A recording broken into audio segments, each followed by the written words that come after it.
जैसे पलक बिना किसी प्रयास के झपकती रहती है, ऐसे ही बिना प्रयास के दुख सुख आते रहते हैं। इनके लिए प्रयास करने की जरूरत नहीं।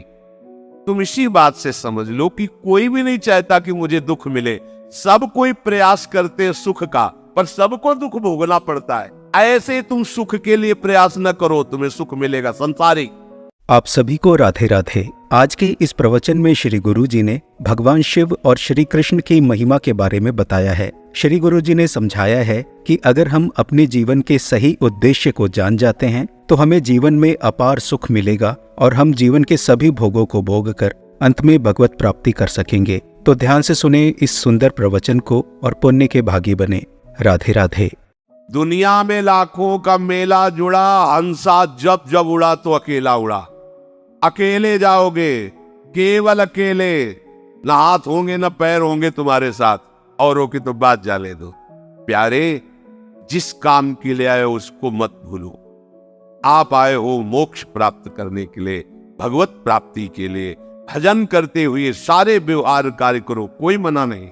भगवान ने ही तुम्हें सुविधा दी है, उन भोगों को भोगो तुम। हम मना नहीं कर रहे, जो धर्म के अनुसार भोगना चाहिए, जो भगवान ने तुम्हें प्रसाद रूप से दिया है। पर अधर्म मत करो। अधर्म करोगे तो जिस कार्य के लिए आए उस कार्य को जान ही नहीं पाओगे। वो कार्य है भगवत प्राप्ति।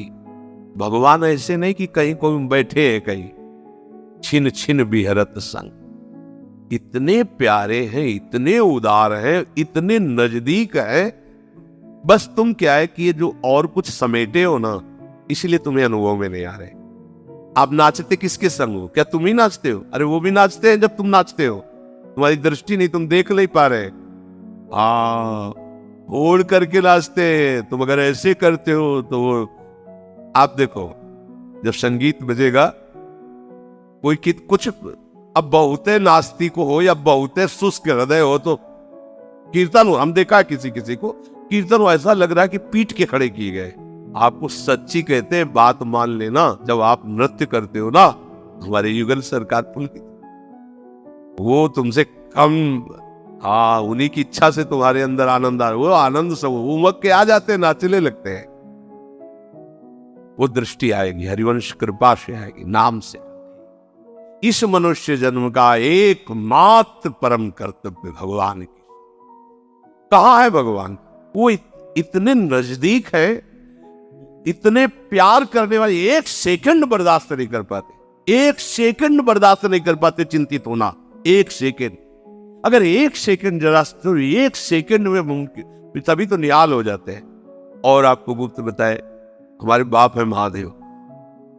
जब हम कभी किसी विशेष चिंता में होते हैं तो उसी समय हम देखते हैं उनको, हटकारे जटा झूठ और सामने वो ऐसे प्यार करते हैं जैसे अपने लाडले बच्चे को प्यार किया जाए। ये आराध्य देव ऐसे आराध्य देव नहीं कि हमारी उपासना बदल गई तो उन्होंने ही तो भेजा ना। वो एक एक क्षण, कई बार आपको बताया कि ऐसे वो प्यार करते हैं महादेव, जरा सी भी कोई ज्ञान समुद्र, बल समुद्र और विनाशकार की इन्हीं के हाथ में डोर है। पूरी सृष्टि का विनाश करने की सेवा महाराज को है। कभी जब से राधा वल्लभी चुल्लू जल नहीं चढ़ाया होगा महादेव जी को कि आज भाई शिवरात्रि गुपचुप, क्योंकि वो 20 वर्ष हमारे प्राणाराध्य रहे कि भाई एक बूंद जय हो महादेव, कभी नहीं। पर वो आज तक, जब से स्वीकार किया है, आज तक उनकी कृपा बढ़ती ही जा रही है। कोई ऐसा ही हफ्ता जाता होगा कि विश्वनाथ जी का बिल्व पत्र और जलो, ये तो बाहरी बात, उनकी कृपा छाए रहे। एकमात्र शरण लेके, ये हम महिमा बता रहे इसलिए कि हम तो भूल सकते हैं, वो नहीं भूलते। आत्मेश्वरा, यही बैठे हुए हैं हमारे ईश्वर प्रिय। वो बहुत प्यारे, वो बहुत प्यार करते हैं आपको। बस ये स्वीकार आप कर लो। इंद्रियों से जो सुख भोगा जाता है वो चाहे जिस योनि में वो सबको मिलता है। जैसे जनेन्द्री का सुख है, रसेंद्री का सुख है, ये हर योनि में मिलता है। हर योनि में सब पशु पक्षी कीट पतंगा, सब निद्रा भय आहार मैथुन, ये सब पूरी सृष्टि को प्राप्त है। प्रारब्ध के अनुसार सबको ये भोग मिलते हैं, कम ज्यादा सब। ये बिना किसी प्रकार के प्रयत्न के तुम्हें भोग प्राप्त होंगे। पूर्व का कर्म है, उसके अनुसार तुम्हें सुख दुख भोग ये सब प्राप्त, इनके लिए प्रयास करने की जरूरत नहीं। अब ये संसारी आदमी को कैसे समझ में, हम प्रयास नहीं करें वहां घर चल जाएगा। देखो हम आपको सच्ची बताए, हमारे प्रभु के विधान को तुम लोग नहीं जानते हो। आप जितनी अपने ऊपर जिम्मेवारी लेंगे उतने ही आप परेशान होंगे। वो आपको अनुभव होगा कि अगर मैं ऐसा ना करूं, ऐसा ना करता तो ऐसा ना होता, ऐसा नहीं होगा। और आप अपना भार प्रभु को देके बैठ जाइए, उनके भरोसे, उनके शरणागत होकर उनकी आज्ञा के अनुसार बर्ताव कीजिए, फिर आपको दिखाई देगा मेरे किए कुछ नहीं हो रहा, सब हो रहा। ओ ऐसा सुंदर होगा कि आप देख लीजिए। पर वो अहंकार है, वो समझ में नहीं, बिना किए कैसे हो सकता है। तो ऐसा विचार करो कि ये स्वर्ग लोक तुम्हारा बनाया हुआ नहीं, तप लोक, महालोक, जनलोक, ब्रह्मलोक, इसमें तुम क्या किए? मृत्यु लोक बनाने में तुम्हारा क्या हुआ? अरे उनकी भूमि की बनाए हुई है कि छापे को ईंट बनाकर थोड़ा कर रहे हो, वो भी तुम्हें बल उन्हीं का मिला है, बुद्धि उन्हीं की मिली। तुम प्रभु की हो ये स्वीकार करो। तुम्हारा कर्तव्य प्रभु का स्मरण करते हुए व्यवहार बर्ताव करना, ये स्वीकार करो। जो भी दुख सुख भोग है अनमांगे आगे आवेगो, जो पल लागे पल को।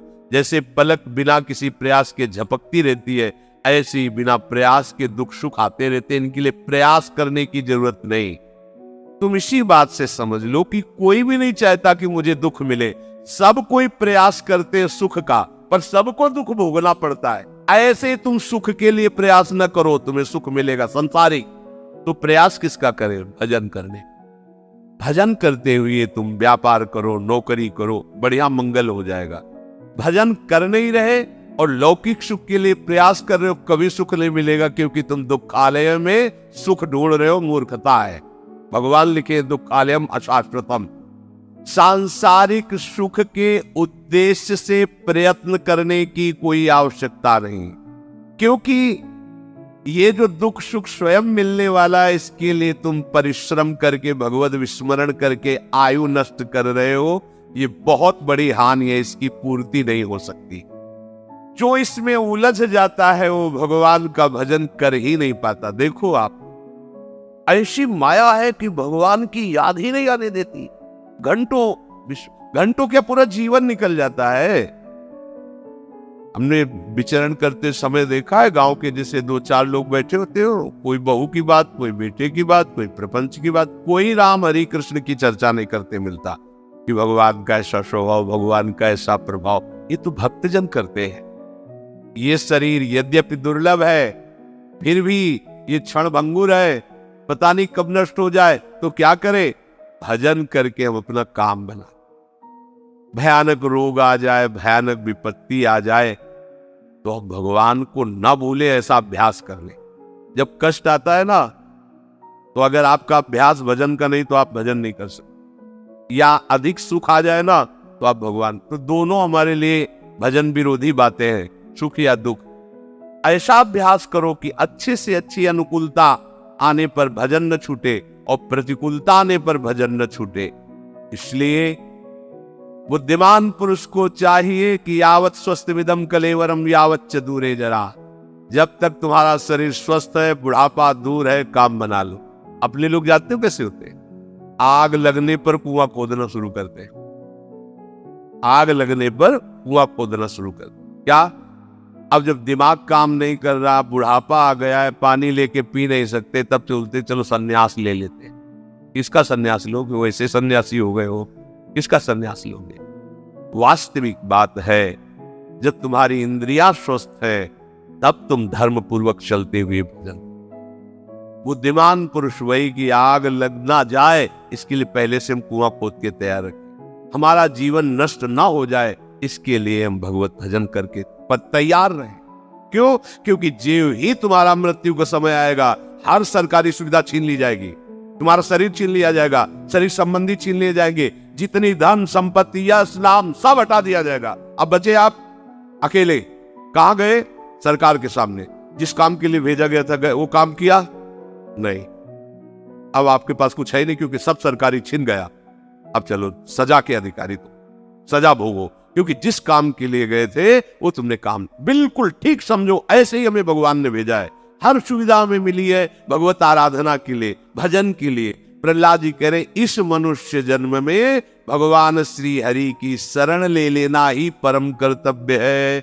आपने श्री गुरु जी का ये सुंदर प्रवचन सुना। आशा है आपको इस प्रवचन को सुनकर बहुत आनंद मिला होगा और आपको इस प्रवचन से जरूर कोई अच्छी बात भी सीखने को मिली होगी। आप चाहें तो इस प्रवचन से हुए अनुभव को हमारे परिवार के साथ साझा कर सकते हैं और राधे राधे लिखना मत भूलना। हम सबको श्री गुरु जी के मुखारविंद से इसी तरह ज्ञान मिलता रहे। राधा कृष्ण से यही कामना है। आप सबको राधे राधे।